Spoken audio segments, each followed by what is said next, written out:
This is Dr. Peggy Semingson, Associate Professor of Curriculum and Instruction at the University of Texas at Arlington.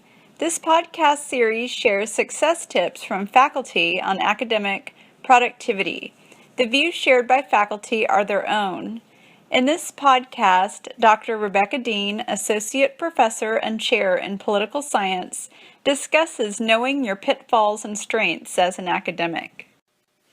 My name is Rebecca Deen, and I'm an Associate Professor and Department Chair in the Department of Political Science at UT Arlington. I've been asked to suggest some best tips for staying productive in writing and publishing, and also what my habits are as an academic writer. So I think I would say that my biggest tip, which sounds really simple, but it's prioritizing your time and then scheduling your time. I would recommend that you figure out where your own pitfalls are in the writing process and then consciously schedule that time to accomplish those tasks. For example, I'm really good at the beginning stages, brainstorming the ideas, coming up with a study design. I love to collect the data, implement the study. Where I fall down is getting it written up. So I need to make sure that I prioritize writing and then consciously schedule that time into my week as I plan at the beginning of the week.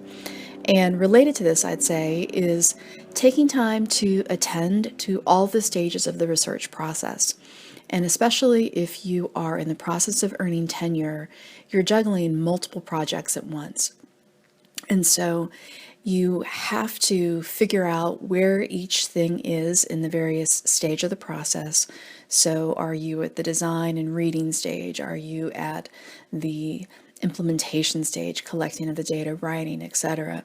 And really make sure that throughout a given period of time, say over a week or over 2 weeks, that you attend to each stage. So carve out time for reading the literature where you're not rushed, where you're not just skimming for something very specific, but where you really have time to marinate in the research, to think about what the authors have found and allow yourself to brainstorm your own possible spin-offs of the study or implications or what you think logically should follow from the work that's been done.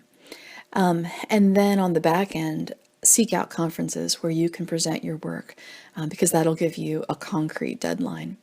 And then finally, I would say that in terms of habits or tools, I love Evernote. It's a free application. You can get it for all your mobile devices as well as download it for your desktop or your laptop. It's a digital note-taking tool. What I love about it, though, is it allows you access to these notes from anywhere, where you have internet connection or for your laptop or your desktop. And it allows you to organize the notes into notebooks, which are basically folders, but it allows you to do keyword searches very easily throughout all of the notes. And then it also allows you to organize the notes with hashtags. And so you can create whatever organizational system suits you best.